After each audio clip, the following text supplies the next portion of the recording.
Welcome back to Ribbon Candy Hooking. I am Deanna and it is Halloween. Welcome to the insanity. I'm in a different place today. I'm at my mom's house, so hence the different background. This is different too, so I have to give a special shout out to Walmart to say thank you for creating this fantastic headband at such a low price and for additionally putting 1,000 little sticker bats into the package, because I was looking at myself getting ready to do this video intro and thinking I look so tired. And now I probably still look tired, but I am a tired person with hundreds of sticker bats on my face. And I'm feeling like one of those restoration era ladies who has had, a horrific case of smallpox and has covered it up with tons of patches. Happy Halloween, everybody. I hope it's a great day there. It's a strange year, but let's make it through all these holidays and make them special. It's a great, great edition today of Rug Hooking Recap. Sorry, I'm out of breath just from walking down the stairs and putting all these stickers on my face. Rug Hooking Recap. This is the All Halloween edition. So this isn't a fall edition. This is an All Halloween edition. If you like Halloween rugs, or you think you might, then you are going to love this episode, because there are tons of rugs to show that people have sent in, that I found in different places, that I found from past years, and I wanted to rehash and bring up to the top of the threads again in the groups because they were worth looking at again. So I hope that you will enjoy this look back at some of the past Halloween rugs that we've seen in social media groups, and also some of the new rugs that are in progress and emerging this year. Enjoy. I'll see you at the end of the video. Okay, I think that I am sharing my screen at this point. There we go. We are recording. You probably already know in these rug hooking reviews, I share my computer screen with you, so anything can happen. I try to keep all my pop-ups down so we can enjoy what we're looking at. The first of our Halloween set of rugs today. I love this post. This, as you can see, I'm looking at my screen here, is by Tracy Kinsella. This is a rug that she made that's called Don't Walk Alone Tonight. There are about 1,000 things that I absolutely love about this rug. If you look over at what she wrote, she says, just a fun Halloween design. I need to whip stitch it still. Hooked with wool, velour, t-shirts, and novelty yarns. Designed and hooked by Tracy herself. So this rug got a lot of attention, as you can imagine. This is absolutely gorgeous. I love the composition. It's an original composition, which I really love. Look at some of the things that are going on here. She's got this beautiful dark border. She's got this sort of dit dot black and white stripy break in the border. The wording really stands out, and the font is really distinctive. We talk about this all the time. It's so important when you put words in your rug, for your rug to have like a real distinctive font to it. This looks like it was sort of handwritten on. I can imagine getting past a note from you at school, Tracy, and seeing it, your handwriting just like this. I love it when you can really tell what the person's handwriting looks like, and when the font adds to the composition of the piece, which this really does. I love how the border is broken in two places, a little bit lower here, a little bit higher here, by bats. The bats are almost like a nuisance. They feel like a nuisance in this piece because it's very dark and very non-traditional, unexpected Halloween colors. We've got dark, dark, dark burgundy black, orange, and like a mustard yellow, a Dijon yellow. This is so unexpected. We're not getting that bright candy orange, purple, lime green. This is very dark. And the fact that when you glance at it, you've got this skeletal moon with a very skeletal face and teeth particularly. And then you've got this kind of haze of black around it that when you look again, it's these bats. And it creates a sense of menace and sort of a distraction, like the moon is distracted by all of these bats closing in. It's a bit sinister. I love this rug, and I love that it is done with mixed materials, not just wool, but also velour. Tracy, I forgot to ask you if the bats are velour, because they look so much more black and rich than the rest of it. There's such a black. It makes me think that there's something like velour that's like super, super saturated with color. Also, t-shirts. More and more people are hooking with t-shirts these days, and why shouldn't you? There's absolutely no reason. We know that people hooked with t-shirts 100 years ago, not t-shirts, but jersey, you should try it now. It works really, really well. Anything that stretches works well. And novelty yarns, which can be a pain, but they're always worth it in the end. I'm wondering if the novelty yarns are like here around the bats, the sort of mixed, color changing, fluffy material, probably. But it is so gorgeous. You've popped it in lots of places. I love compositions where the border is broken. And it's also really clever to have the yellow in the eye and the mouth be a little bit different than the other yellows that we're seeing, almost like flame, you know. The way that you've outlined everything, it's got to be that novelty yarn, is really clever because you didn't just outline it solid. You did it in this bumpy, soft material that adds texture and it adds interest. I really love this piece. And just so you know, this piece is for sale. Tracy sells this for $15, a copy of the pattern. So her designs, I contacted her because of this rug, and I'm going to just do this, Tracy. I hope this is okay. I want to show you another one of her pieces. I just happened to pull this one up too because it's, I think, exceptional. Let's see if I can close in on it. That's about as close as I can do. But I'm asking her in the notes, you know, are you selling your stuff? And she's saying she is selling it. She's getting a page going because between this cat with this sort of Van Gogh sky and this piece here, I'm thinking, you are such an up and coming designer. This is really, really a different voice. I love both of these pieces so much. So look for Tracy on the rug hooking groups. Look for her on Facebook and be looking. I'll let you know when she sets something up so that you're able to go in and buy some of her pieces because these are really extraordinary. Next piece up, this is by Elaine Johnson Fink, and this was posted in Woolen Folk. This is this group here. This is one of the groups I really love, Woolen Folk. And she writes, finished up this little hooked mat, used number 8 cut wool with cotton fringe edging. So this is all really good to know. I'm going to scroll down in a minute. Let me pull it up a little bit closer. You know, let me scroll. No, let me pull it up first. Let's look at it first. So we're going back and forth on this because I love this so much and I was getting permission to be able to use it in this show. You can see she's done like tweed on the hats, which always works great. It adds so much interest.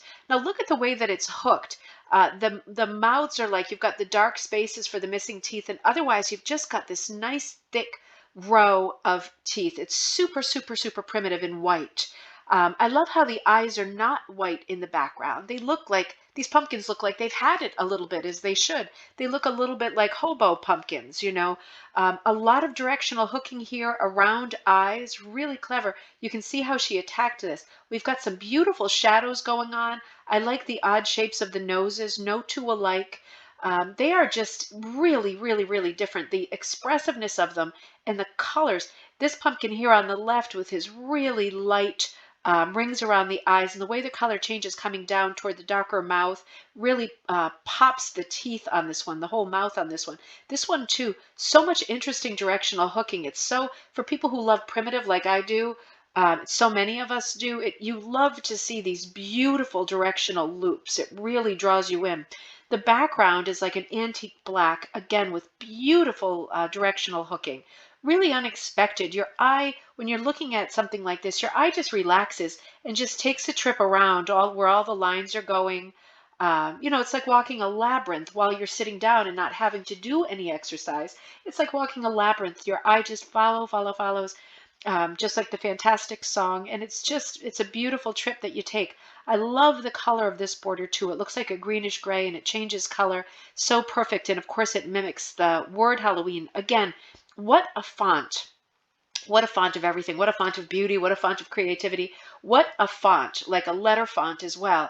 I love how for the Halloween, for the H, you didn't sort of force yourself to do the really bright color first to pop it. You kind of slide into the word Halloween because the H is dark. You slide into it. It's very sort of random the way the colors have ended up on Halloween. And the font is very casual, very spooky. I love how it shifts and it's a bit crooked. It really fits with the theme of Halloween. Now, what I wanted to show you was that in this, hopefully I don't screw it up. Sorry about that. Computer doing a bit of a wind up. So in this post, somebody asks, would you mind posting a picture of the back so we can see how you manage the finishing?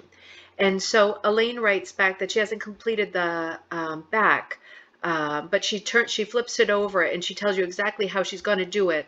And she shows these two pictures here, which really tell the story. This one here, you can see where it sort of is meeting with the backing there. And it's very generous too to show how you're doing this. So there are two pictures in this post that are showing how she is sort of tying the cotton. You can see that the fringe is cotton, it's not wool. So she's got this beautiful, let's look at the piece again. She's got this beautiful border of fringe that's like quilt material. And you know, that really softens it up. It gives it that real cottagey, friendly feel to it with that sort of a border that really counter affects the darkness and the spookiness of the composition itself. She's playing off a contrast here, and it's super successful. I love that you went for, you know, the pinks, the mossy greens, coral colors, because they're not Halloween colors. And again, that contrast is what makes this piece so beautiful and so interesting. Where she got this magazine, just so you know if you're interested, is an old copy of a rug hooking magazine. It's the September-October 1997 issue. And you know how they have the free pattern like in the centerfold? This is the free pattern for September-October 1997. And she changed it up quite a bit, but she used that as the basis for the composition and changed it up again quite a bit. Beautiful, beautiful piece, Elaine. I really, really love this. So, okay, so next we've got a piece that came off my page, which is the Rug Hooking and Punch Needle Club. It was actually this post. I posted it for one of my friends who took one of Jocelyn, my daughter's patterns, and finished it. But down below, I have to show you, somebody posted a very Halloween picture, also by Jocelyn. So I'm going to advertise. Joe Conklin posted this here. And this is my daughter Jocelyn. Again, she's 6, and you know how proud of her I am because she's such a little firefly.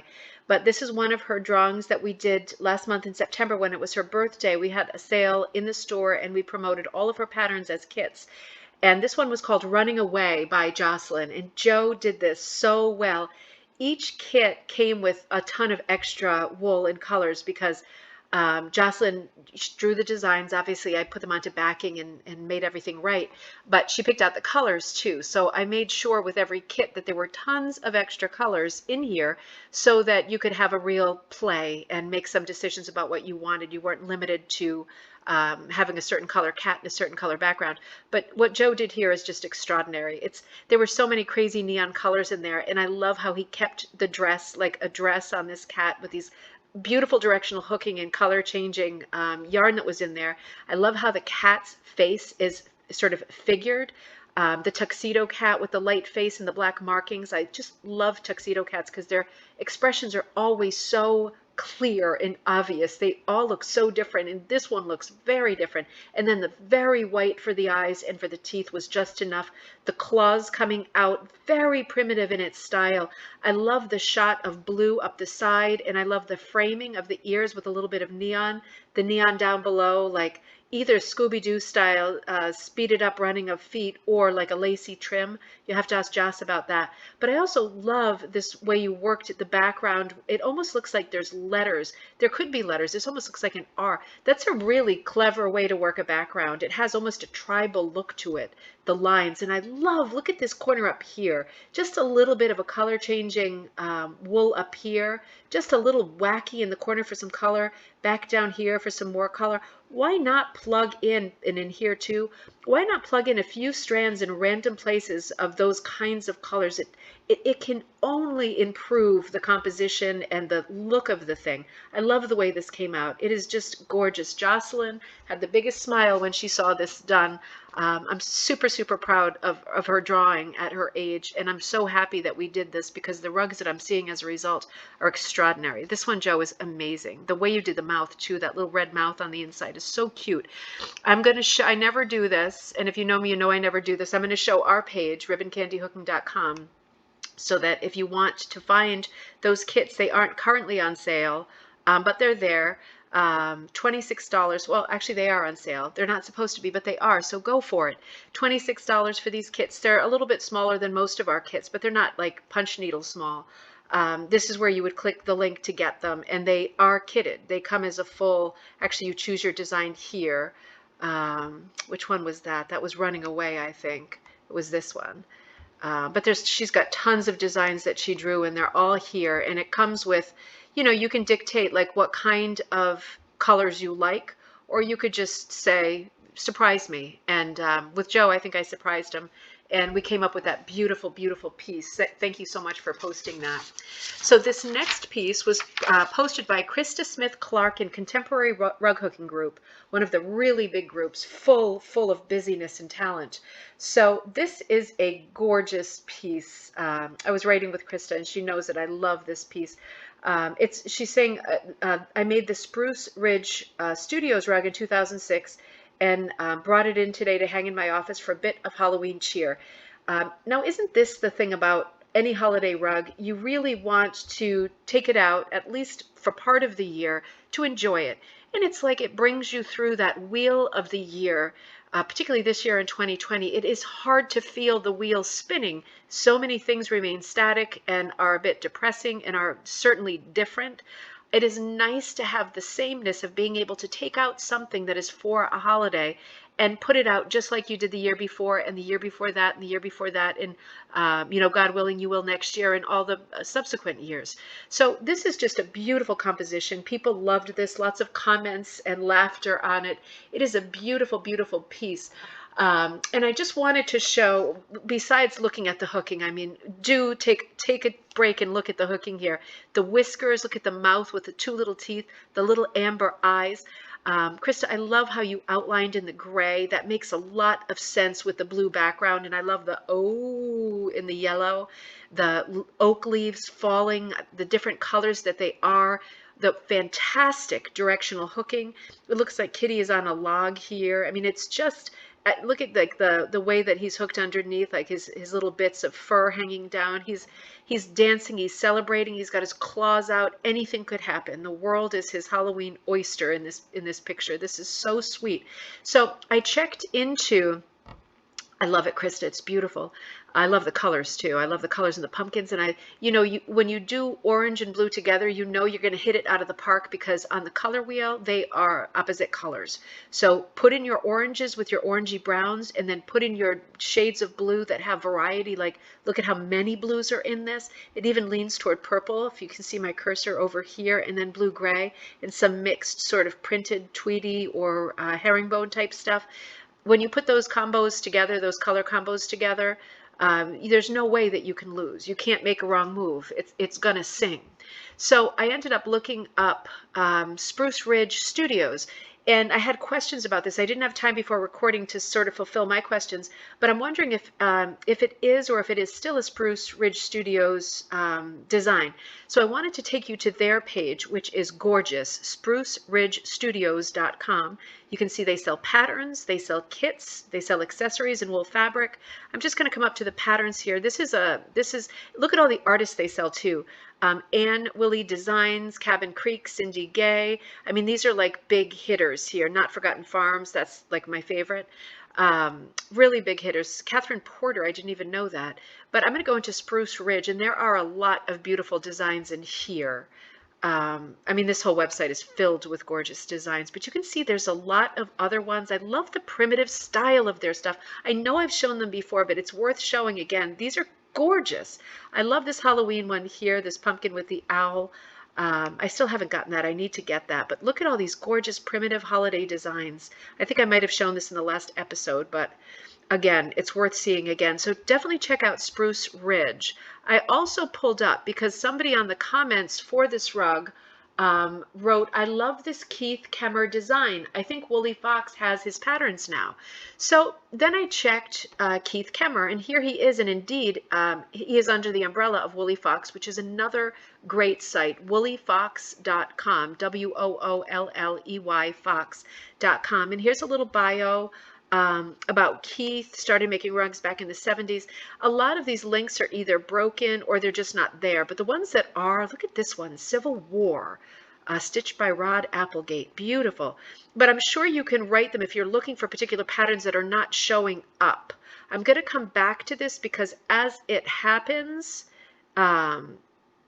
Well, there's our design right there. I think that's what I was getting at, right? There's our design right there. So there's the ooh, and that makes you think, you know what, Krista, you were so right to do it in yellow. I like it in yellow even better. It adds a little bit of warmth to it. It is so, so, so pretty. A little bit different. Well, look here, right? A little bit different, but gorgeous, both of them gorgeous. So again, this pattern is available now at woollyfox.com. So check that out if you're interested. That is a winner. I wanted to show you this one too because it's similar and yet so different. This is I'm going to show them side by side again. Donna Munson posted this in, actually this is her page. This is her page. But she she punched it. She posted it at Punch Needle Place. If you are a rug hooker who doesn't punch, you should still join Punch Needle Place. It is a great, great, great, great page. She writes, Harvest Dance is a fun punch needle pattern with a nighttime sky and available at her store. And I'm going to pull her store up in a minute. So this is a punch pattern. And I just want to show you in relation to this, both cats dancing against a blue sky, but they could not be more different. You could hang them side by side and enjoy them both right next to each other. The first one was hooked. This one is, let me close this window for less problems with the computer page. This one is punched. So as you probably already know, punch is reversed. So, you know, when you're punching a pattern for beginners, you're reversing it and you're punching it from behind. You're working from the back to the front and your loops are forming underneath. So you're looking at your work every now and then to be sure nothing is going terribly wrong. This is a gorgeous, gorgeous punched piece. Look at the feeling of celebration in this piece. I'm going to click on it so you can come a little bit closer. You know, the cat has almost got one of these ceremonial parade sticks with this jack-o'-lantern on top that seems to have come alive because it's got this really animated grin and the eyes are looking down at the cat like, I know a secret, or, you know, it just came alive and it's about to surprise him. Look at the beautiful choice of green under him, you know, all his little plant matter here. Plant ribbons, whatever, absolutely beautiful. The stars in the sky almost look like fireworks. Again, adding to the feeling of celebration. Look at the pumpkin on the ground, who also seems to have come alive. Different color orange, beautiful vertical shading, beautiful highlighting around that open mouth and the surprised eyes looking up with one little pinprick of white looking up at the other pumpkin and the cat. The happy sort of birthday type purple hat with the fluff ball at the end like a pom-pom. And look at the shape of the cat. For me, this is what this rug is about. This is just gorgeous, gorgeous folk silhouette of a cat. The one sort of extra long arm reaching up to the post, the other one wrapped around very simply, but the almost dinosaur tail of the cat with the stripies, with a different colored chest, the very geometric face, the straight eyebrows, the straight nose, the straight lips, the very, very round head that's mirroring the roundness of the two pumpkins. This is a great shape. You know, everything is going right in this composition, but this is a great shape. And look at again, the beautiful blue background. Oranges and blues, they will always sing. I love how one foot is down, like you can't tell really if he's walking along a fence, like Tom and Jerry style or whatever, like a alley cat style. But I like how one foot is down, breaking the bottom border. And that beautiful thumbnail moon on top, almost no moon, right? Just a beautiful composition. And you can see from this that with punch needle, you can get a lot of detail. The outlining, look at the white outlining around the pumpkin staff, around everything. Very, very, very fine. Look at the black and white teeth, the big grin on the staff pumpkin. Really fine. So this is a gorgeous piece, and I really want to take you, Donna, thank you so much. Donna's shop is called My Country Keepers. Again, I want to encourage you to check out, let me go back to it so you see, check out the Facebook page she posts. Donna, I forgot to ask you if it's your Facebook page, but she's on there a lot of posts are hers. Punch Needle Place. I'll just click it real fast just to give you an idea of what this looks like. It is a great page for rug hookers or punch needlers. You're seeing a lot of holiday stuff coming up, but this is the page, Punch Needle Group. So check that out for inspiration, ideas, things for sale. And this is Donna's Etsy page. So right here, if you follow my cursor, My Country Keepers. This is the pattern we just looked at as a paper pattern, only $10. What a bargain to have such a beautiful piece of folk art. And she's got it mounted. Well, if not mounted, it's on a stool right here. You know, we see a lot of punch needle designs mounted on little cutting boards and butter paddles, stools, things like that. But let's just click, since we're here, on Donna's page, and you can see, wow, a lot more holiday stuff. Wow. Okay, so a lot of this stuff I have seen on the Punch Needle Facebook page too, which is amazing. Look at these beautiful jack-o'-lantern faces, the Santas. I love this Thanksgiving pilgrim heart up here. I think I can feel a wave of shopping coming on. I've seen this before. I think I've shown this before or alluded to it before on a past episode, a Halloween collage. I mean, for goodness sake, it doesn't get any better than that. This is an Etsy page, and the shop is called My Country Keepers. This is Donna Munson. That's her contact information. You definitely want to go through this page. She's got 82 things listed, and just judging from these first few, you just know that the other 80 some odd are going to be just as glorious. Oh, look at this over here. Absolutely beautiful, Donna. I hope everybody runs and checks that out immediately. Honestly, immediately. And oh my word, okay, Tony Jett, Contemporary Rug Hooking Group. This one is just, oh, I mean, I love all of them. This one really speaks to me. It's so different. She writes, hot off the frame. Did this silly guy for something to keep my fingers busy. I used an old t-shirt for the binding. I like the way it worked up. Now, there's a lot to be said on that because we're talking about t-shirts a lot in this episode. There's a reason why t-shirts are a trend. They work really well with hooking. So we're going to talk a lot more about that in the future.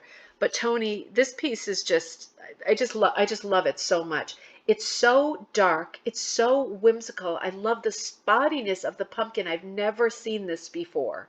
I love the spottiness. He looks like a proper pumpkin sitting in a pumpkin patch. He's not glowing. He's not gleaming. He's not cleaned up. He is just a cross-eyed pumpkin with a ton of expression. I'm going to get a little bit closer. I particularly love the way that you have hooked the face with the darker orange. It's very different than going to black. You get a very different, more subtle result. The combination of all the sort of brown spots on him, plus this wavy line on the face, the nose, the eyebrows, the eyelids, everything being outlined in orange is exquisite. And the color changing orange wool that you've used to do the entire pumpkin face is again exquisite. Take a look at the stalk. It's done, it looks like it's done in yarn. I don't want to close in because I don't want to risk something bad happening to the computer screen, but it looks like this is all done in yarn, which adds a nice touch. It's a very big stalk on this pumpkin, which is very appley heart-shaped too. Everything about this pumpkin has character. That's what's working here. The central motif is the pumpkin, and the pumpkin is so different. Sorry if you just heard the family blow through. It's Halloween and they're coming from the playground. But I love the darkness of this, and there's a lot of color changing wool happening here. There's a lot of vines, with those vines sort of waving in the background, very organic, very dark. It gives you the feeling of a Halloween night, of spookiness, of ghostliness, of things on the move, things flying and flapping in the wind. Everything about this rug has motion and movement. Somebody wrote in the thread, did you like working with the t-shirt fabric? And she said, I did. I have a bunch of them and I'm trying to figure out what I want to hook with them. I guess she means t-shirts. It was much easier to whip with than yarn. So when you look closely at the border of this, you can see it looks very, very soft and smooth. It looks very different than whipping with either yarn or wool strips. Very, very smooth. And as you can imagine, the t-shirt material must have been very accommodating, stretching as Tony went along. I love the orange frame too, with a piece that's as dark as this and as atmospheric and moody. Having that orange frame brings it back to being like holiday. It's almost like makes it all right because it is a sinister looking piece. But then there's those silly teeth too and the cross eyes. I just love this piece. I love everything about it. Have a look over here at some of these colors that are almost going toward red, eggplant, purple. So much going on here. It's just a gorgeous, gorgeous piece. Tony, I love it so much. I absolutely love it, and everybody else did too.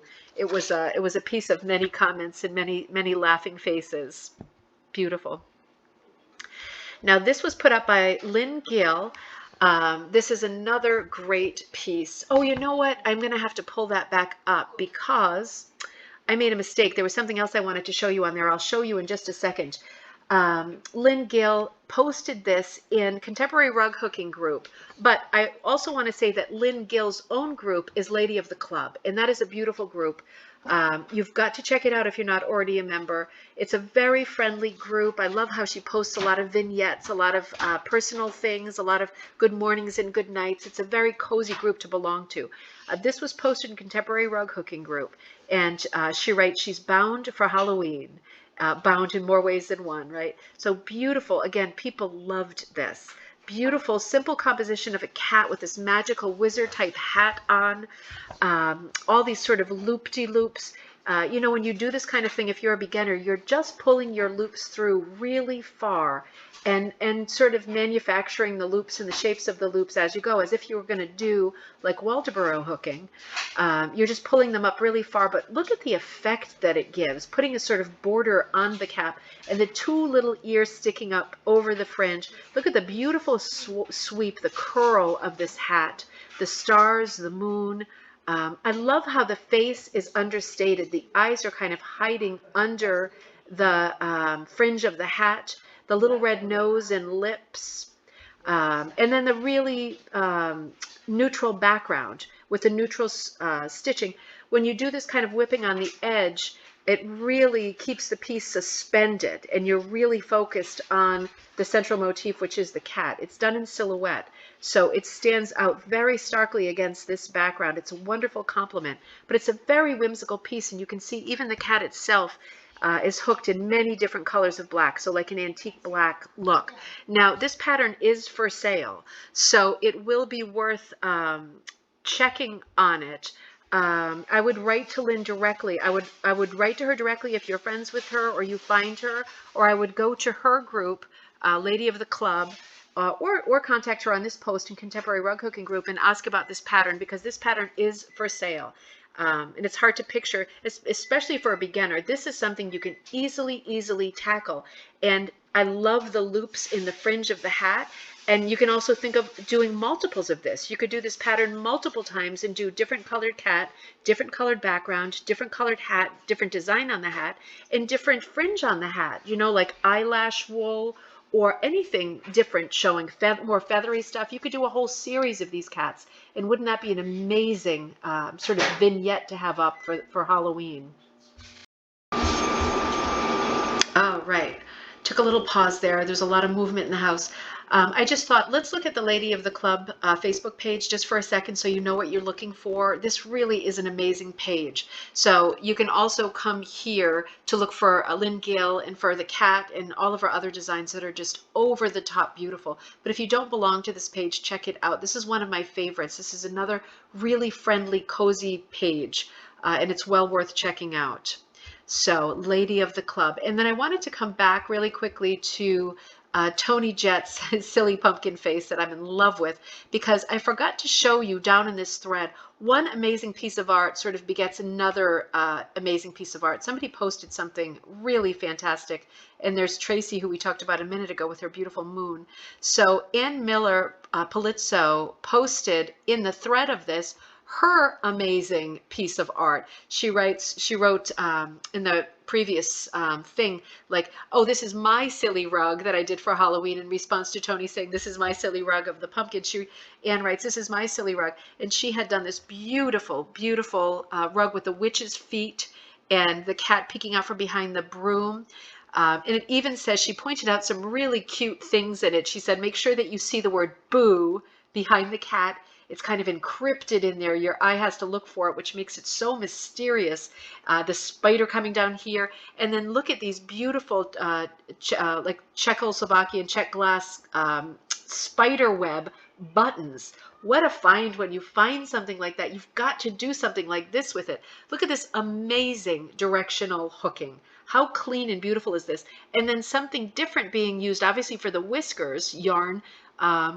probably yarn, right? Not roving. It's got to be yarn. And then maybe some kind of yarn in here. And I wish I asked you, because the broom is so different too. But look at this gorgeous directional hooking all over the place. And then around the cat and then the hidden word boo. I just thought this was so nice. And then look at this great thing that Anne did. It's a great idea. I'm so glad that I caught this. So this is the back of the pillow with the witch's legs. And what she did on the back was she took a flannel shirt. So this is like the placket of a flannel shirt that already had buttons and just cut it to fit. And she said, like, you know, presto, instant pillow closure. You can stick your foam shape, whatever in there. But I mean, just cutting up a large flannel shirt like this, that's already got the closure. You just unbutton it like you would a shirt and slip your pillow in there. But I thought, first of all, that is brilliant. And then secondly, that's the wrong order. Firstly, this is brilliant. I absolutely love it. I love the stripes on the witch's stockings. I love this sort of, again, antique black. It's not a solid black. And then the color change, the bar of color change. It's like some very fancy witch boots happening. I love the sort of orange close over. It's almost like the style of the shoe, right, with the check glass button there. And then again, the curly witch's toe, you've got to have that. It is such a classic motif, but it's done so subtly here. I just love it. And then the stripies on the sock really mimic the stripies in the cat's eye. It's very cleverly done. Using the blues and the orange, again, it's always going to be a home run. This is such a home run. I love the spider coming down here too. It's a very, very tight composition. Really gorgeous. So let's come back over here. So this was Lynn Gill, Lady of the Club, and this was posted in Contemporary Rug Hooking Group. And then here we are back in Contemporary Rug Hooking Group. Oh boy, look at this piece. Renditions. Okay, so this is Contemporary Rug Hooking Group, and this post was put up by Renditions in Rags, Hooked and Braided Rugs. She put this up for Halloween 2019. This is actually Val Galvin, who has, this is her company. She's got her own page. I'm going to show you because I have been following, watching, looking, stalking for quite a while. Everything Val does is just over the top gorgeous.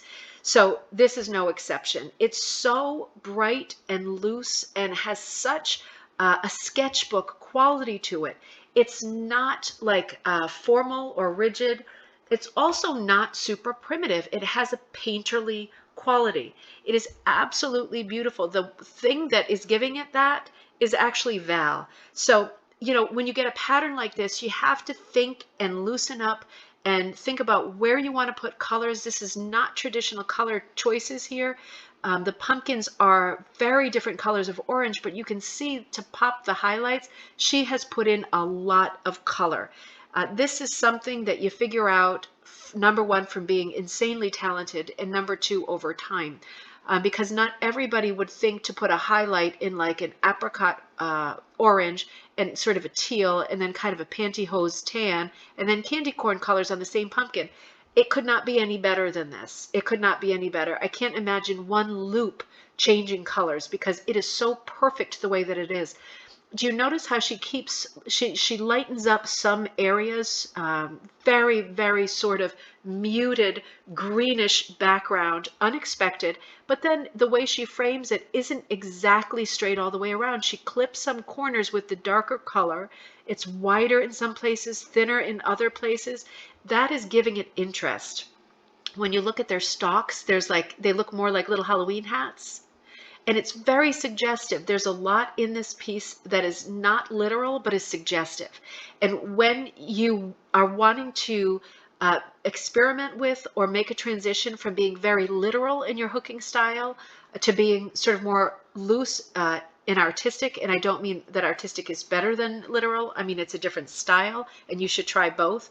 But when you want to do something that looks more like this, certainly look up Renditions in Rags, Hooked and Braided Rugs, because everything she does has this flow, has this energy, has this spirit, has this light. And it is very hard to do. So by looking, watching, you can see that it's masterly. It almost looks effortless, popping all of these colors into unexpected places. I'm not crying. I have a frog in my throat, which is certainly Halloweeny, but this piece is just over the top. It's over the top. I could choke up just looking at this piece because I love it so much. And of course, putting a braided trim on it like this is just beyond. And you know, one of the things I think for me that makes this piece so amazing is it's so loose, it's so colorful, it's so painterly, it's so unexpected, but the border is very traditional. With this braided border using traditional Halloween colors, it is contrast, just like the first piece we looked at. It's the contrast that gets you. Putting these things together make both of them sing. They are complementing each other.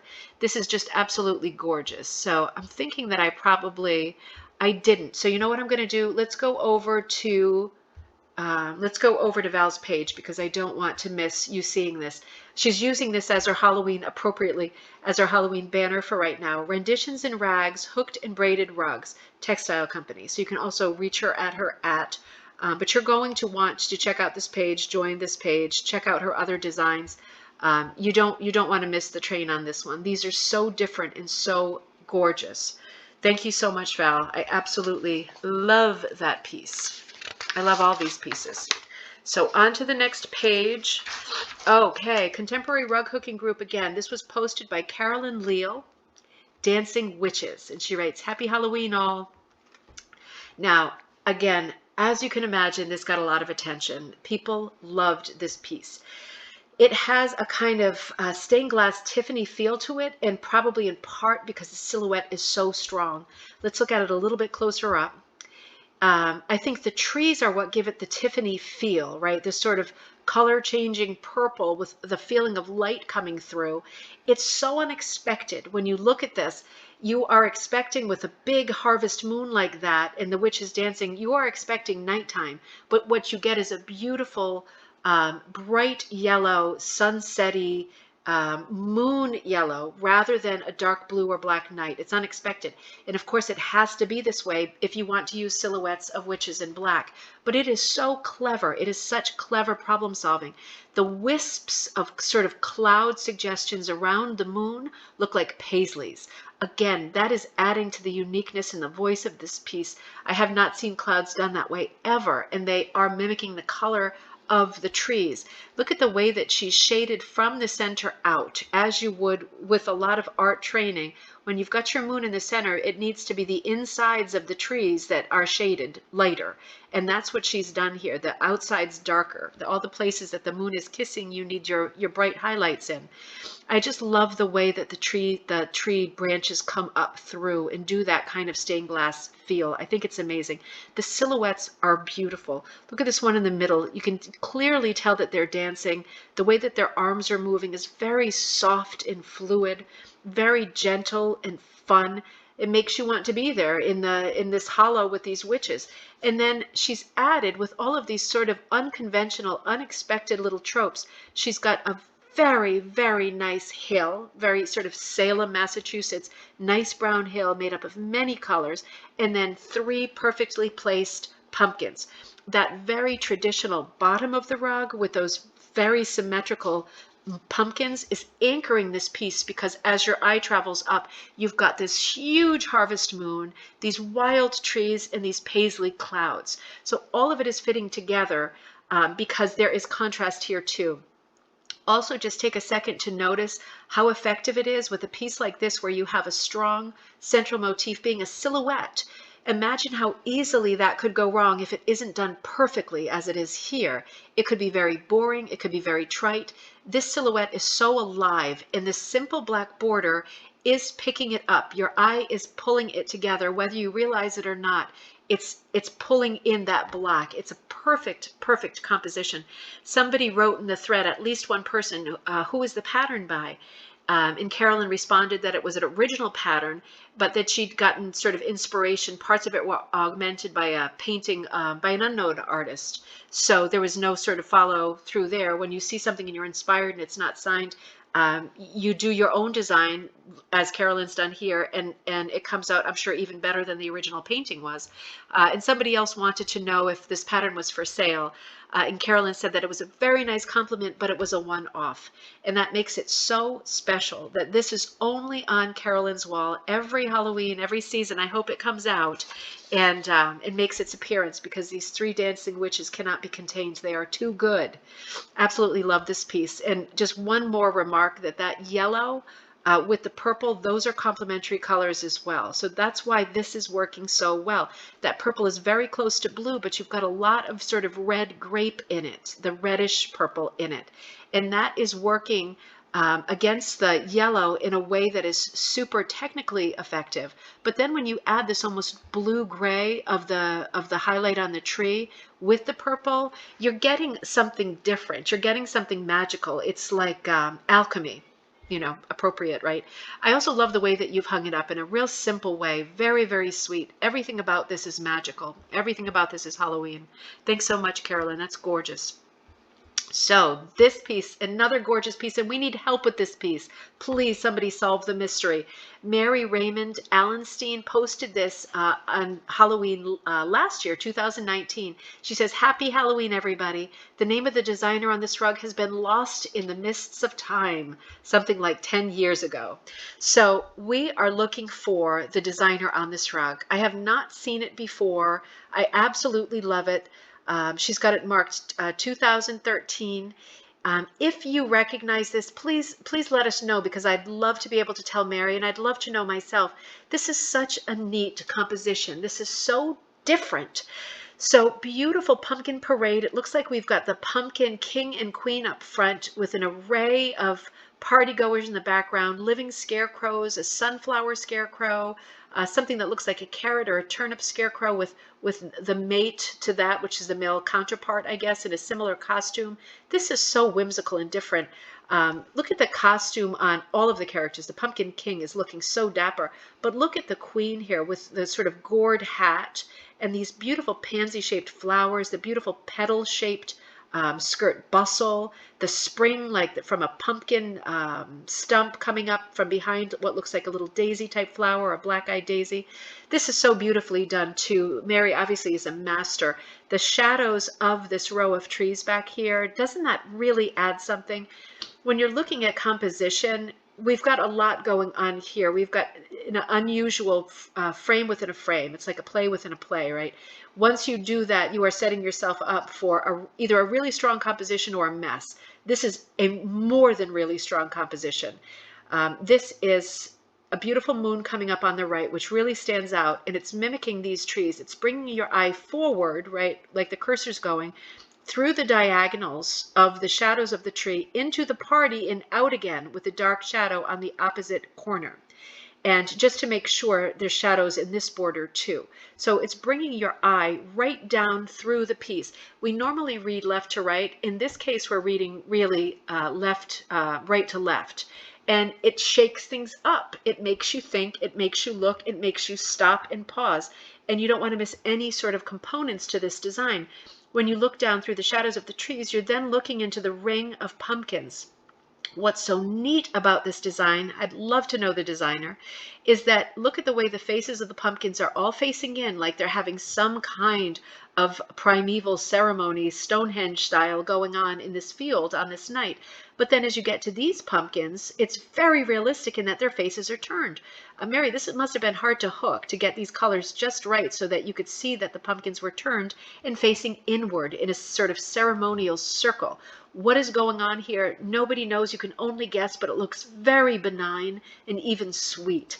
The characters are amazing. The colors are amazing. Mary, this is your work. This is great color choices with the eggplant sky, the really bright yellow moon with a lot of deep shadows, and then this mossy green grass with all this glorious directional hooking. And then this, look at the hooking on the inside around the pumpkins, how busy it gets. It's like nice and smooth outside of the frame, and then when you come inside, busy, busy, busy. Party sense, right? Everything is energized on the inside of the frame.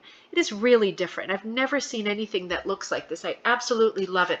And although, when you hook a rug, if you're a beginner, the information is always on the border, and you end up hooking it and then finishing it, wrapping your borders in, and they're kind of lost. They're tucked in and they're just gone. So you lose the original name of the designer or the name of the pattern. And it would be nice to know on this one because I've just never seen anything like this. This is so pretty, Mary. I'm so glad that you posted it. I'm so glad that you let me use it so more people can see it. And if I had this rug, I'd display it year round. I wouldn't display it once a year. I love it that much. Beautiful job. Now this next rug is so nice too. Sorry about the notifications. I'm keeping my internet on so we can shoot around to different sites if we want to. So this was posted in, oh, this is one of my favorites too, Sharing the Love of Rug Hooking. You know, a few of these groups I just love so much. I check constantly. So this was posted by Kay Loudzenheiser Werner. I love this, Kay. This is such a nice oval rug, right? It's so nice to see oval rugs because we see a lot of rectangular rugs. When you see oval ones, you think more tabletop, more, you know, decorating type rugs. But this one really spoke to me because the faces are so different. Each one has a different face. And talk about your eye traveling around. Let me pull this closer up. Talk about your eye wanting to travel. It goes from face to face to face, and each one being so different.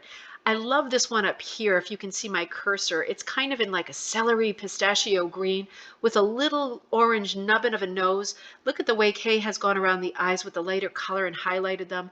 Unexpected colors of stumps, all different colors.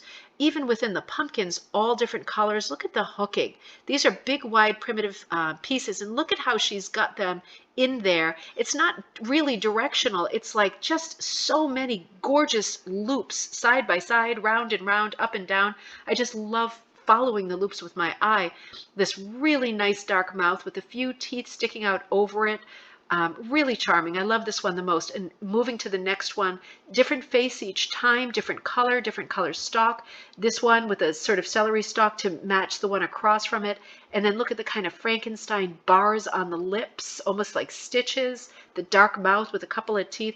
Nobody looks like they're in pain. It's not a scary rug, but these are all different expressions. Look at these two teeth here done in what looks like a black and white herringbone or houndstooth, little sage green nose. Again, multicolored wool strips she's using, dark hollow eyes here, no pupils.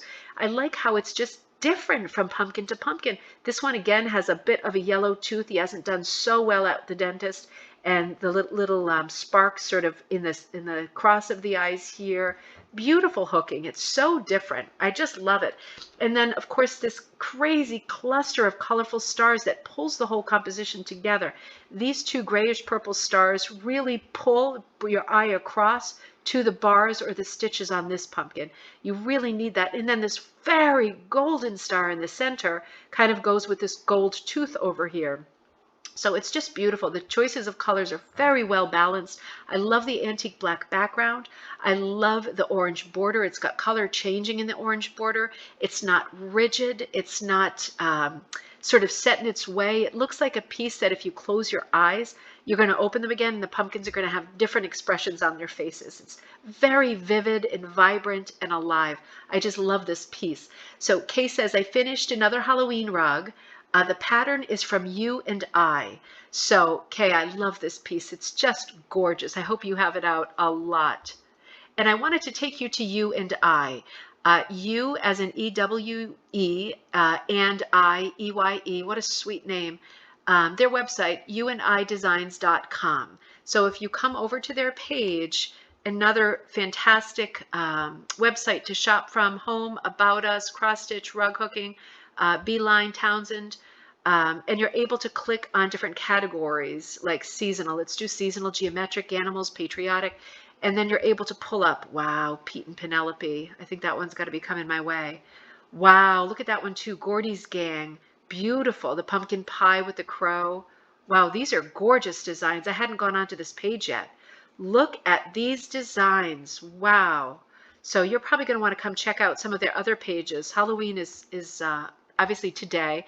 This one's real similar to the one that Kay did, Pumpkin Patch, crazy faces. And you can see from the way it's drawn that Kay really struck out on her own and did a lot of different stuff because there's not as much information in the face as what Kay did. She added a lot to the pattern and made it her own. These are super whimsical. And then it goes to Christmas. So, oh boy. Yeah, you've got to check this out. You all are going to have to come here. youandidesigns.com. These are gorgeous. Beautiful page, beautiful work, very whimsical designs. Thank you so much. All right, on to the next. I love this skeleton hooked line and sinker rug hooking club, another club that I super love. This was posted by Deborah Schrang, and she says, Happy Halloween. The name of this pattern is Mr. October. It was adapted with permission from the original designer from an applique pattern. And you know already the crossover between quilting and hooking is great. Many, always a happy union.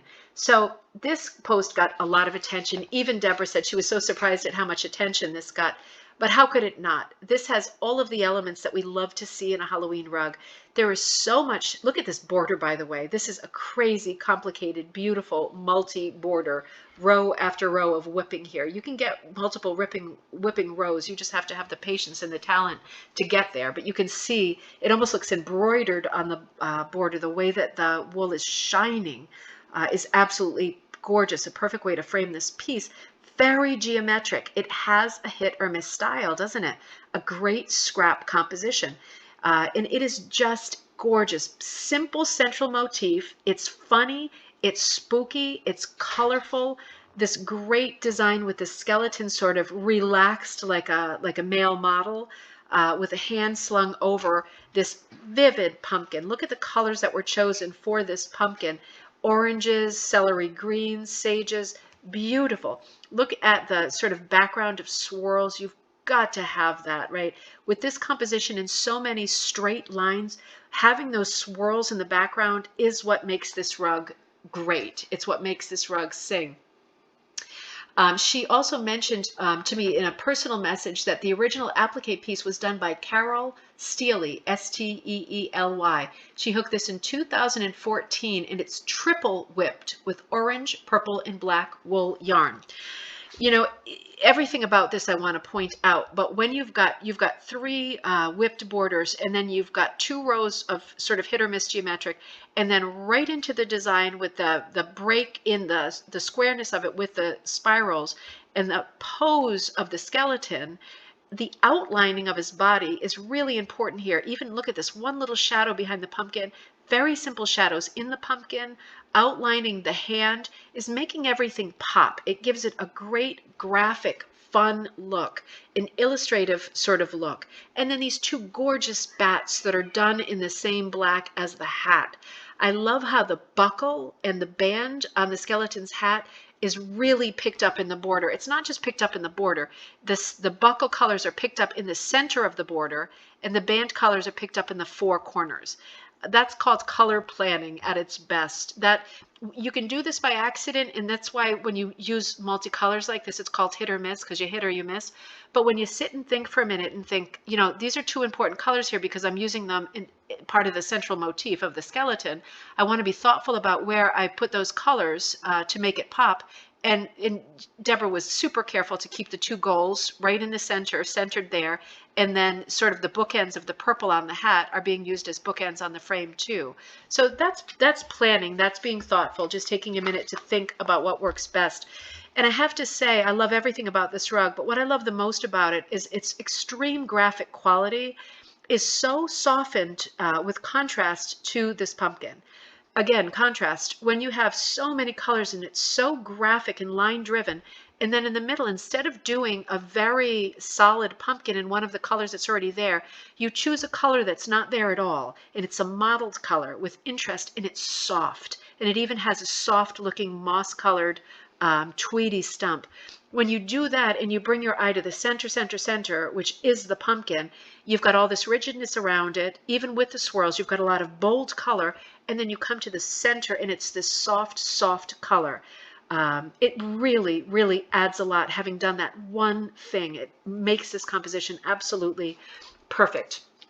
Deborah, I love it. Thank you so much. I hope everybody has seen this, and if they haven't, now you've seen it. Thank goodness, because you wouldn't want to miss it. Now, this one was emailed to me by D. Giacano Kelleher. From my page, I always put up the word for the people on my rug hooking page, rug hooking and ampersand punch needle club on Facebook.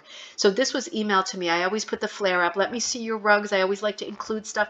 Sometimes people are shy or beginners and they don't want to post things So I'm always pushing and encouraging, because you get pieces like this. If you don't ask, you don't get. You get a piece like this from Dee. She named this piece I Smell Children, and it's a chair pad. She called it simplistic in her email to me. I think it's far from simplistic. But she said she's trying to design some of her own rugs. She's been hooking for almost 3 years. And Dee, I don't know how you could even write this. My drawing skills are not the best, but I'm having a ball. You know what? Your drawing skills are fantastic, and this is a huge success. Let's look at this together. There's a lot going on here too. I love these circle rugs. It has an irregular shape to it. I think it adds to the spookiness, to the weirdness that is Halloween. You have done a lot of things here that, whether you meant to or not, are fantastic. The skin tone of the witch is amazing in contrast to the orange that you chose for her hair. Now, whether you did this on purpose or not, you've got the lighter colors of your color changing orange closest to her face, and that works. You've got a few little strands under her hat, and that softens her up. She is an ugly witch. You know, when all is said and done, she is an ugly witch. But she's pretty and soft because she has pretty apricot hair, and she's got a few soft little sort of fronds sticking out in the front. She's got this beautiful shaped eyebrow, and look at this almost lilac colored eye.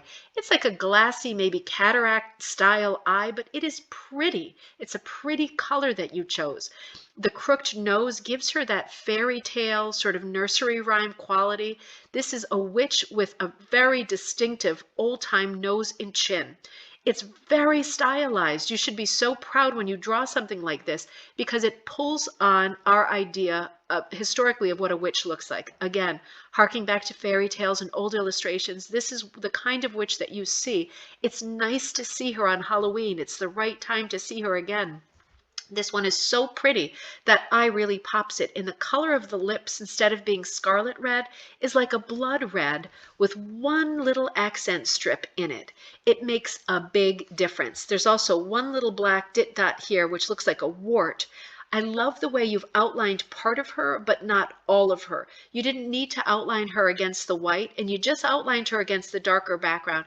It all adds interest. When you do something differently and not consistently in a composition like this, it makes a difference for the positive, because your eye is expecting to see one thing and it sees something else. The composition itself of putting the silhouette of her head against the big white moon is exciting. The way that the moon is up a little bit and not centered in the center of the mat is important. Again, it's unexpected. If the moon was in the center, it would be too predictable and expected. Rising the moon up a little bit gives you the impression that it's up in the sky and she's down below. And that's a bit menacing too, because she's down on the ground, where she shouldn't be on Halloween night. You know, scary presence like a witch that looks like this, ready to scare everybody to death. I love these suggestions of clouds here. I love that they're not puffy, friendly clouds. I love that they're sinister looking slug-shaped clouds in gray. And the way that you've got the dark around them is important. The dark here, if you can see my cursor above and around here, the way that you're framing those clouds is important. Just a little bit in front of the white, really good. The band on the hat, again, it's adding beauty, just like the lilac eye and the unusual color of the lips, really Max Factory lips. It's adding beauty to something that is not beautiful, and again, another layer of contrast. This is what makes the rug interesting. And then here you've got the shape of a bird, of a crow, coming down, again, menacing. The moon is above, the witch is below, and this menacing looking bird is coming below too. These are a lot of tropes that we expect to see and want to see on Halloween, and you've put them together in a way that is really gorgeous. That circle composition of the moon with the three clouds hitting at different points and this bird shape coming down couldn't be more perfect. I love the hooking that you've done. You haven't done everything circular. You've gone around her nose and her chin. You've done part of it circular, but you have a lot of movement in behind. When you're using number 8 strips, which I think you are, a little bit smaller on the witch's face, it looks like. It is nice to do something different with your directional hooking when you have this much color in your background. It almost looks like Indian corn in the background. It is just beautiful. The little turn in her hat and those little beauty features that you've put on her make you really like her. She is gorgeous, Dee. You have done a really good job. Thank you so much for sending that. 3 years of hooking and you're designing your own stuff now. I think that's amazing. I can't wait to see the next things that you design, and I hope that you share everything. Now this is by Margaret Anderson Kelleher. This is one of the Halloween sugar skull pumpkins. I put these up. These are some that I put in our group, the Ribbon Candy Hooking, but our Facebook group, Rug Hooking and Punch Needle Club. I did a series of sugar skull pumpkins. I didn't want to do the skulls. For myself, I felt they were too sinister looking for me this year, maybe next year. So instead, I did a series of sugar skull pumpkins that were super colorful. And each kit was a little bit different. You could say whether you wanted traditional autumn colors or whether you wanted very traditional primitive colors like darks, or whether you wanted like neon colors. And I'm pretty sure that Margaret chose the neon colors. But we worked on this in class together, and then she finished her up completely on her own. And it is done in primitive number 8s. She's working out of her hoop. This is an early project for her, and it is gorgeously done. You know, Margaret, I just noticed that you used, for all of the kits, I always put in a lot of extra materials just so you can experiment, particularly with stuff like this. I noticed that you use the sari material here and around the mouth. So in the middle of the forehead, like in the center of the bat shape, and in the mouth, makes around the mouth, it makes it real different. And then I love how she scrolled out with the neon pink, the nose, which is like the upside down heart, the hollow nose. She scrolled out pink for the cheeks, and that really works. That strong vertical line of pink across really works. And then you've used loop-de-loop-de-loop, the dark eggplant for the eyeball sockets. And look at this great loose hooking. This reminds me of the Canadian school of hooking. Very loose. Do it. Just do it. Look at how it looks. The loops sort of piled up around the yarn rings, the orange rings that are yarn, clearly the thick, like bulky yarn, and then the loops piled around it. Again, painterly, you know, loose, free, painterly. It's a different style. It's something to try. When you are constantly thinking about loop after loop and height, you cannot get this style or this feel infused in your pieces. When you want to do something that's vivid and electric like this, festive, try doing it in a looser style like this, just piling loops and using different materials, sari silk, yarns, along with wool hoops. It really makes a big difference. It creates a lot of life in a piece. I love the way that you've outlined with the black. Again, I don't do color planning with these kinds of projects. I give you a ton of colors and we zoomed together, but at the end of the day, it will always be the person's choice whether they want the eye sockets black or eggplant, whether you want 2 different colored motifs on the cheeks, like a bright yellow, and then like a maroon on the other cheek, a burgundy. What to do with the teeth. You could have easily done these in white and black, but you did them with like the maroon and that bright pink and gave the sari silk lips. I can even see that you've used different shades of orange for the pumpkin itself. So all of this, personal choices, this all makes a difference. You know, I was talking to somebody this morning saying they're struggling a little as a very beginning hooker. And I just reminded them of that old saying that once you pull that first loop, you have already done rug hooking. And everything you do between now and death, I know that sounds sinister, but again, this is the Halloween edition. Everything that you do between now and death is just practicing, possibly improving, creating your own style, experimenting, because you are already rug hooking. You should try every style. And this loose painterly style, this is the second example we've seen of this on this particular show. Give it a try. Give it a try. You have to loosen up to do it. You just have to let yourself go. But look at how it comes out. Super festive and bright. Very happy. Thank you so much, Margaret. You did a great job. Okay. Keep getting pop-ups and I have to keep restarting. So this beautiful pumpkin was on, again, my page, Rug Hooking and Punch Needle Club. This was posted by Rebecca Dole. Now, she says, my very first punch needle project. I am now hooked. We've heard this before. It's like, it's magical words in your ear. I've been hooked. Now, look at this piece. I pulled it up really close. Rebecca got a lot of really positive feedback on this because this is so pretty. She was working on this piece this week and we got it, you know, she got it done in time for us to be able to use it in the show here. But I absolutely love what's going on here. each person, we've seen a lot of pumpkins in this episode. Each person's is completely different. Look at the stripes on this one. Every color of orange is different. Some of them are color changing. Even over here on the left, when you've got punch, you can really do fine detail, as we've said.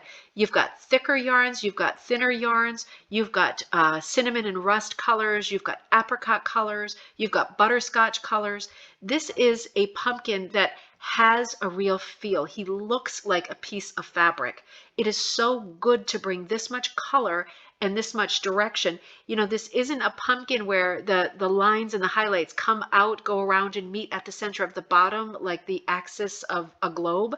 This is a pumpkin that is stylized with a beautiful graphic quality that has these gentle sweeps like rainbows coming down and not going all the way to the polar center bottom of its shape. I never see anything hooked like this. You usually see it really tightly meeting up at the bottom. The fact that you let yourself go loose and just do slight curves with all these colors makes this so different, and it's good to be different. The amount of color in the stump, in the green rather than the brown, makes it look so fresh and pretty. And these butterscotch eyes rather than black eyes like a hollow jack-o'-lantern, looks like he's glowing from the inside. I also love that you did a brown mouth. It's very subtle. I love that you didn't do anything to change the color, and you let that color of reddish brown move from one stripe to the next, to the next, to the next. It gives him a very natural feeling. It gives him a very gentle, friendly, sweet look. I love the colors that you've done. He looks really, really, really soft. And again, this is punch needle. And when Rebecca was working this, she would have worked it backward to front. With punch needle, it's hard. You have to keep checking and making sure your loops are okay. You have to fix some stuff after the fact. This is gorgeous. For a first punch needle attempt, this is just gorgeous. And it does make you think with something as simple as a pumpkin, and we've all seen pumpkins, and we've all seen pumpkins done as hooked rugs and punch needle. This is different yet, right? With the stripes being worked differently, with the highlights being in different places, with the amount of color that's in this, but all of the color is a similar tonal value. And that's why it's looking so soft, and the gentle smile on his mouth and the glow from within. It's not a scary looking pumpkin. It's a very, very sweet piece. Rebecca, you did a great job. Thank you so much for posting this. I absolutely love it. And you can see from all your comments, everybody else loved it too. This is another great piece that popped up on my page, Rug Hooking and Punch Needle Club. Betsy Berry put this up. She put them up individually first and then together. So I had to take the together grouping because I thought this was a gorgeous vignette. It's so nice when you put them together with all the seasonal gourds. They came out so well. She writes, "A little raven friend for my pumpkin trivet."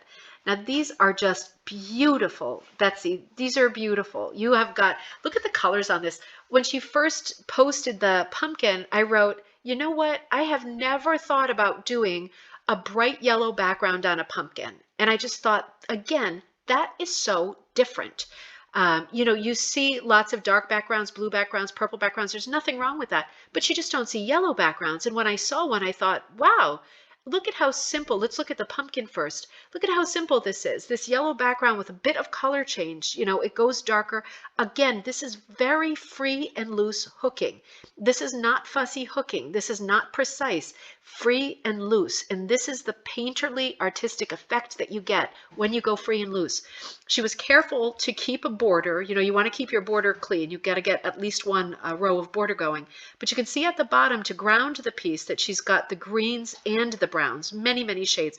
And she's got those going horizontal. And that's important because the piece is wild and you do need to ground it. She's got it grounded there. And then she's got the dark highlights of a mixed orangey black that looks like a tweed or plaid, defining the shape of the pumpkin, giving him a nice round fat shape. But then at the bottom, she's using, instead of a darker orange, she's gone to green. And, we've seen a little bit of this, but not this combo. Again, unique and different. Everybody's piece is going to be unique and different. It really looks amazing having that green down by the green of the grass. And then with this yellow sky, very unexpected.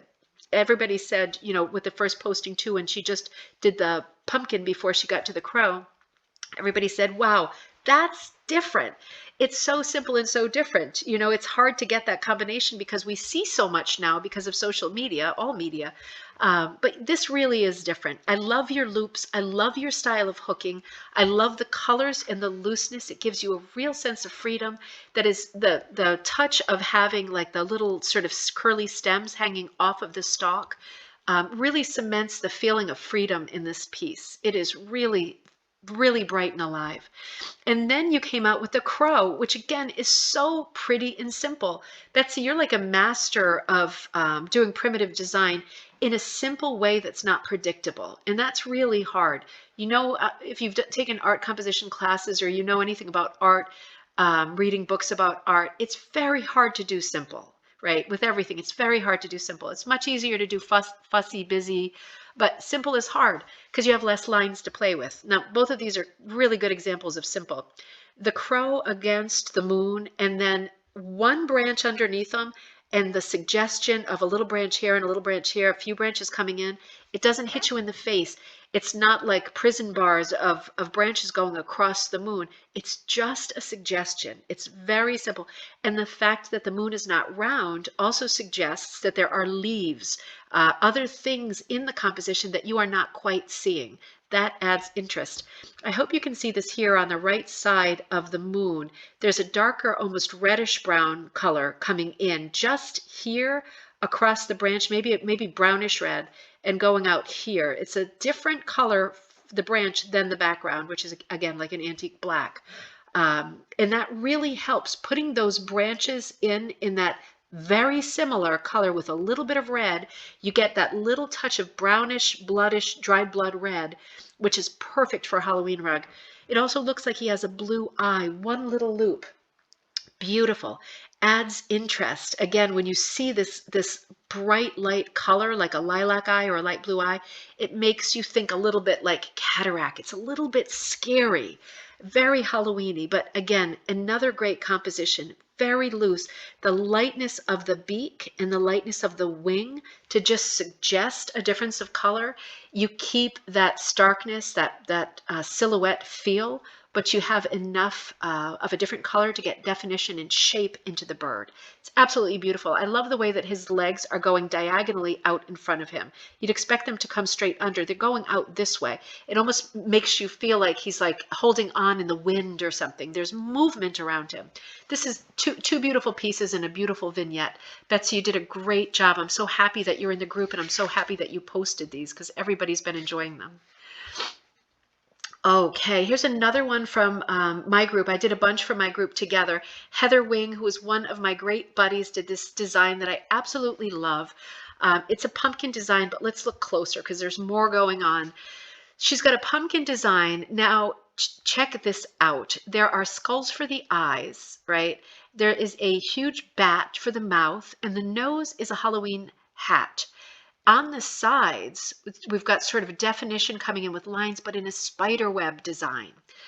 The colors that Heather has done here are just remarkably great. Again, a lot of colors. It is not hooked in an expected way at all. There are a lot of colors, you know, in strange places. The center, you've got orange, orange, orange, butterscotch brown. You've got this sweep of the lighter color coming out here. All of this adds interest. All of this is positive. You've got yellow over here next to orange. It reminds you of corn or Indian corn. The stalk is still orange, but it comes up to that same russet brown and sort of acorn colors. Down below, you've got some darker colors under the chin, and then this almost pinky coral coming up. And if you look closely, she's worked in between lines and stuff like yarns. Do you see these little pops of yarn in between loops? Again, wonderful directional hooking, very top to bottom vertical in the center. But as you go out, you don't just get round, you get fluid. You're going around the shape of the skulls. You're getting very fluid. It's very, again, artistic and loose. And it has its own style. It's absolutely beautifully done. Very artistic.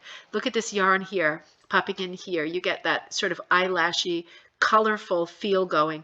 Just pops of different color, unexpected, right? You've got a lot of color centralized here, and then as soon as your eye looks out, you are confronted with color, color, color, color, and it's so interesting to have that change happen within the motif, which is, of course, the pumpkin. Up on top, she's got a couple of nice soft leaves, different shapes of leaves, one with veins, one without, color changing yarns in those leaves. You've got some curly twisties above his head that came out beautifully. And you have outlined the pumpkin in a either dark navy or black, which looks amazing. I think it's got to be navy because it's different than the black that we're seeing inside the pumpkin. I love how the hat and the mouth is a lighter color. Again, unexpected, surprise us, and that's what makes it interesting. So I was over at Heather's the other day, and she hadn't done the background yet. We were talking about colors to do for the background, and I'm really happy that you went for this. Blue and orange, match made in heaven, right? Complementary colors, also yellow. So the beautiful yellow leaves on top, unexpected, and then the swirls around the background, but she has gone for this really tricky, soft, colorful novelty yarn. You know, it's always going to be a little bit harder when you hook with yarn. You often have to double it up or quadruple it up to get a nice loop, a nice full piece to pull through. But look at the effect that you get when you do take the time. It's soft, it's lustrous, it's luminous. It feels like a fall night in the background. It glows. The pumpkin glows with its yellows and all of these funny optical illusion shapes in it. And the night sky glows. It's pearly and it's brilliant. Heather, you did a great job. I absolutely love it. And it couldn't be any better. I can't wait to see your other designs. She also did a moon recently that people were asking about. So many designs that I'm seeing turning up. People are saying, are you selling this design? Which is a wonderful compliment, but it's also a sign that your work is getting so good that other people want to hook your designs. And I do the same thing, even though I do a ton of designing. I love to hook other people's designs because I'm borrowing their vision for a little while, their vision of beauty or humor or whatever. You borrow someone else's, and it's nice. It's nice to do other people's designs. I think you should sell this. Everybody who has original designs in this episode, I think you should all be selling. They're all brilliant. So here's another one. Oh, Beverly Hads. Again, this is in my group. She writes as a caption, I'm so amazed at the difference that blocking makes. If you're a beginner, blocking simply is when at the end of hooking your piece, you put like a damp sort of towel or face cloth over it and you steam the heck out of it. To get the loops nice and flat. But if you're using mixed fabrics, things that are not 100% wool, you have to do a little bit of testing first to make sure that you don't burn them because they might want to melt rather than submit. But this piece, Beverly, is so pretty. We saw this in the making. Lots of photos of it. You got so much encouragement as this was evolving because it was so different. Beautiful picture that Beverly drew of a sort of sunflower face. You see the smile in yellow. Beautiful orange face with a yellow smile, nose, eyes. Beautiful petals. Look at the sort of color of butterscotch that she used to accent the petals, and then all of these crazy whites and grays to make the petals. It has a cartoon quality. It really does. Your drawing was so simple, and again, simple is hard. Your drawing was simple and so effective. You have a lot going on here with color, and when you start with a nice simple composition, there is a lot of play to follow. When you start too busy, there's no room for play. When you start simple, there's lots of play, and this is play. This is all for fun. So she's got her really whimsical happy flower dancing in the center on this gorgeous stem.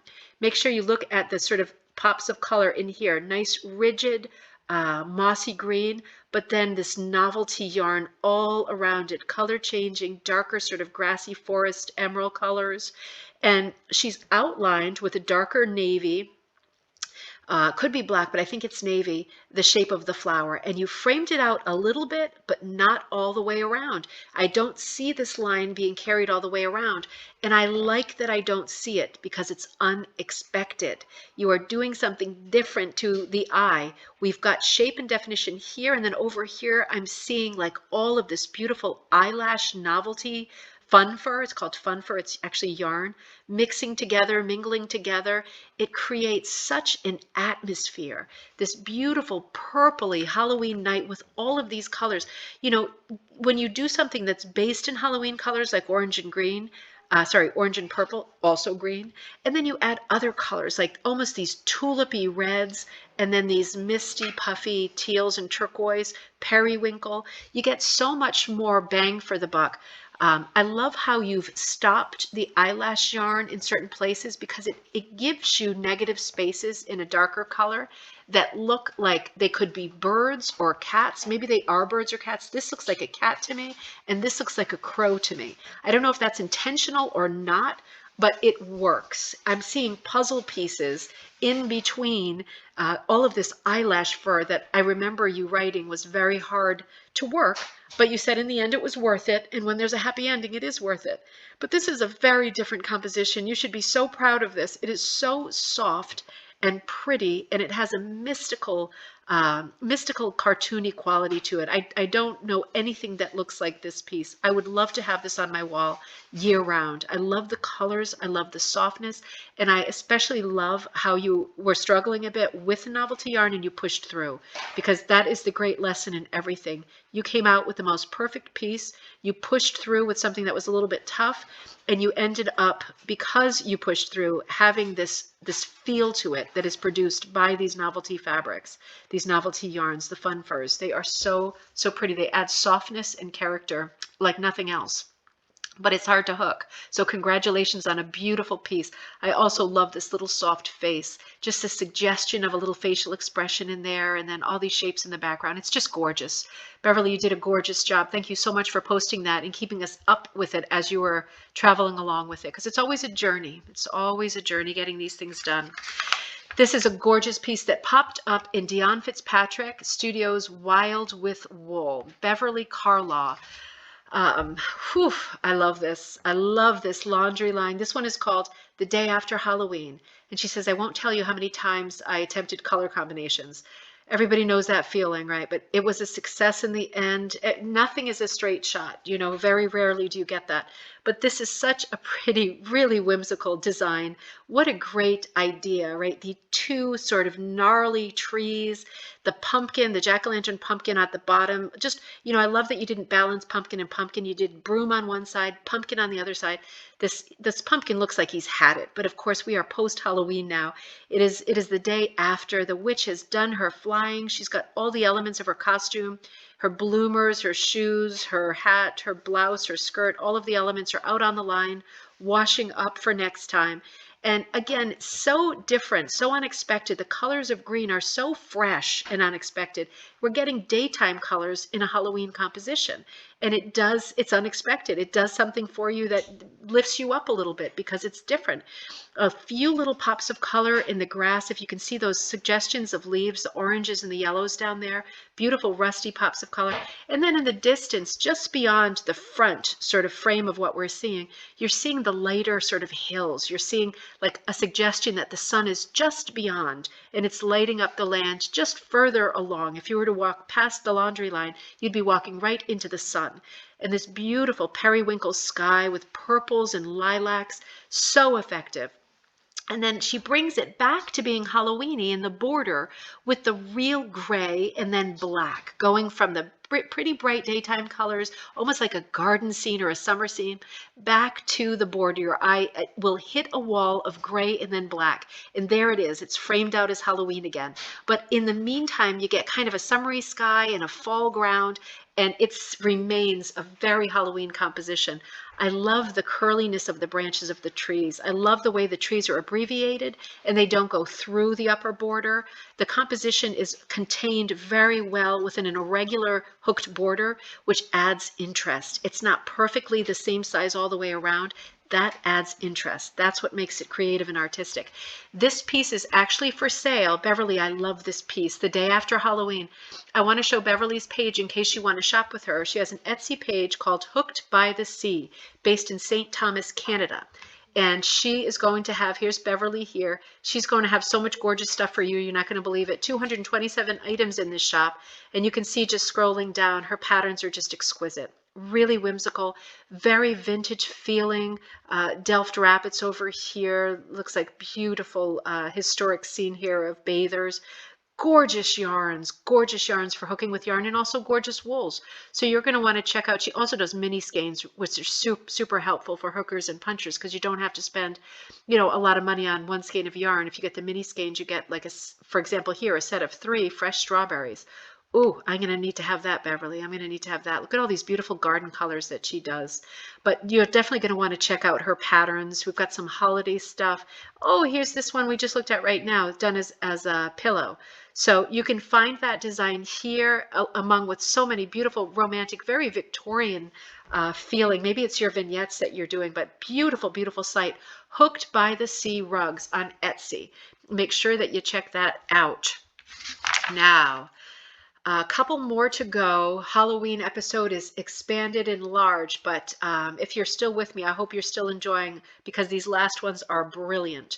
Sharing the Love of Rug Hooking, posted by Elizabeth Boyer. Now, what I love everything about this. I love everything about all the rugs we're looking at. Look what she writes when she posts this. She says, "When I found this frame at a yard sale, I knew exactly what to do with it." Now, have you ever thought about doing this, working in reverse, finding your frame and then planning your piece? Because this is really clever. You see a frame like this, it's obviously like for the back of a door or a dressing room, but why not? It's a beautiful shabby chic style frame, French apartment style frame. And you know, she custom made this piece for it. And look at the piece that she did. It is so perfect in this frame. I love that the frame is white. I love the color of the background being grayish white. Instead of a dark, dark, dark, the lightness at the top of it really fits the frame. I love, it's such an irregular shape, right? So we know that this is like a custom piece. Let's look at the other pictures here. Close-ups, beautiful hooking, different size strips, beautiful hooking, and look at the amount of beading and things that she's put in. It looks like there's a blue glass eyeball here and a darker one here. There's a little black eye here, and look at all these nice silver barrel beads. She's done this sort of peppermint hooking here, black, white, black, white, black, white. The tweed of the nose, and again, the different colors of the pumpkin making a really big difference. Look at the shape of this hat. This is so different. The suggestion of a witch's hat, but it does have a feeling of like arsenic and no lace too, doesn't it? It's not a straightforward.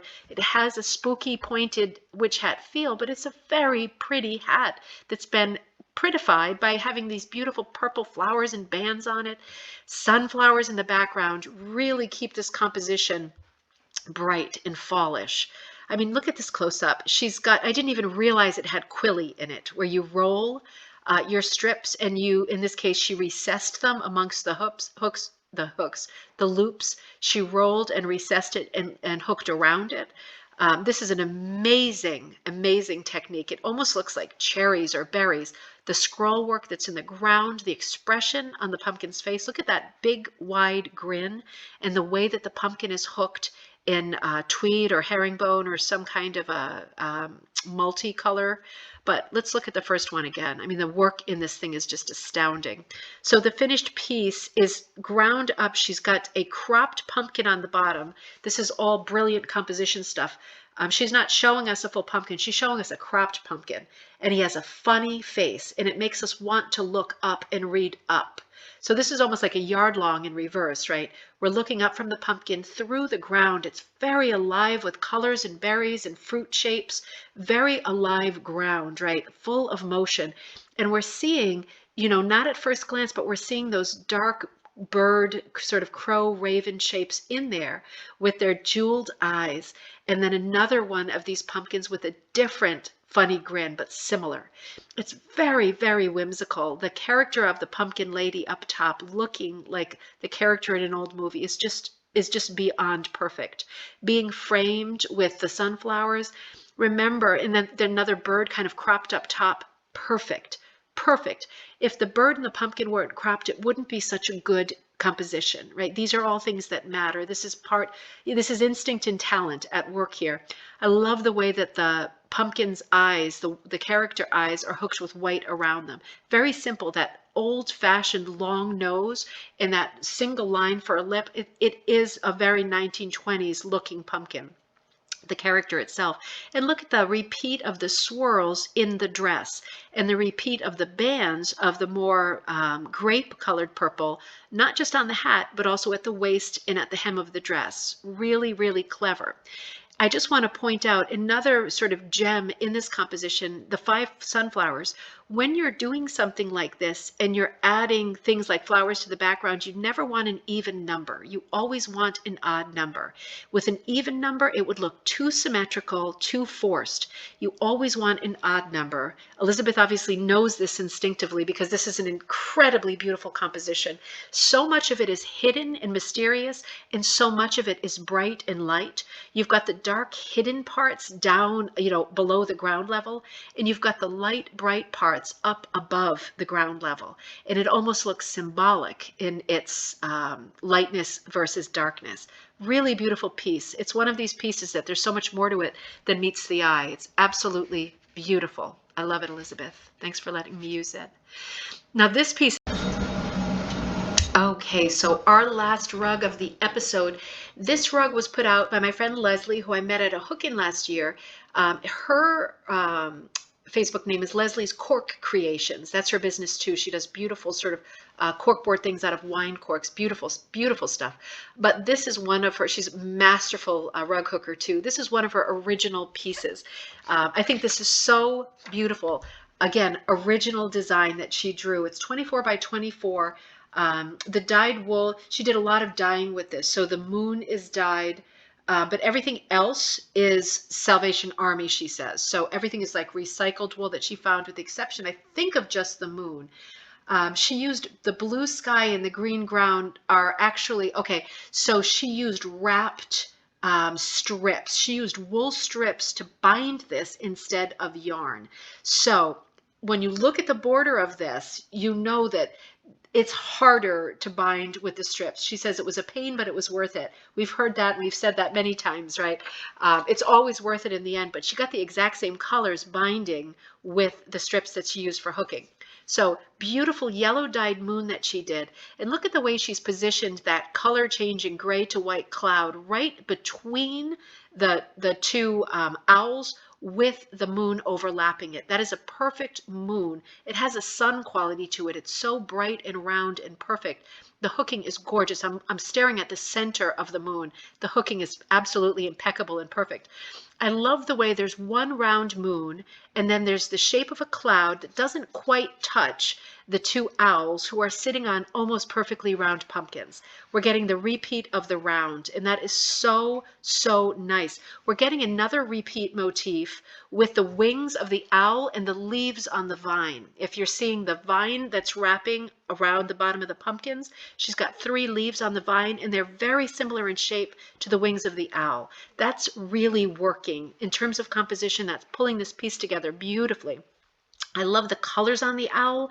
I love that one has his bare chest showing and glowing in the moonlight. I love the way that you've hooked color changes into the wings of the owl, because you've used brown, and you've used brown with brown and white, but you've managed to get so much color and detail using brown and white that it is remarkable. I don't see any black except for the legs and the eye definition in this piece, and it's still a very strong nighttime piece. This is really creative color work here. If you look at the pumpkins as well, the way that they're hooked from those beautiful multi-stalks down, you're getting like the glowing top that's a little bit of a brighter yellow orange that's following the cue of the moon above. And then both pumpkins are doing different things, but they're changing from one orange to the next. You can see color changing at the dark ridges that define the shape of the pumpkin, and the pumpkin is changing colors all the way down. You're getting shadow at the base. This is really clever. You're also getting a ton of beautiful directional hooking, not just in the pumpkins, the owls, the cloud, and the moon, but look at the ground and look at the background. Horizontal hooking, but still managing to make color changing decisions that really pop this piece. The dark green under the pumpkin, both pumpkins in the right places, creating change and interest, giving your eye a break, and having that very simple sky really so moody, so pretty. Leslie, thank you so much for sending this. I absolutely love this. I didn't know that you did your own original designs, and I'm so glad that you do, because this is gorgeous. Owls on Halloween are amazing, and this is like one of the best owl compositions I've seen. The character of the two owls, particularly the one on the left who's leaned over, looking over his shoulder in a questioning way. So much expression and so much character in this. So this is the last rug for tonight. I will record the outro. Many thanks to everybody for your tremendous work and fun in sending these rugs. So we had something special for Halloween to look at together. Well, I hope that you have enjoyed this special episode, the Halloween edition of Rug Hooking Review. I try to record a rug hooking review just about every week. I do my best. I'm a little bit behind always. But also look on the Ribbon Candy Hooking channel for our daily Monday through Thursday coffee times at 11:30 Eastern Standard Time, and on Friday cocktail time at 7 p.m. Eastern Standard Time. Happy Halloween, everybody. I hope it's a great time where you are. Love to you and yours. See you soon.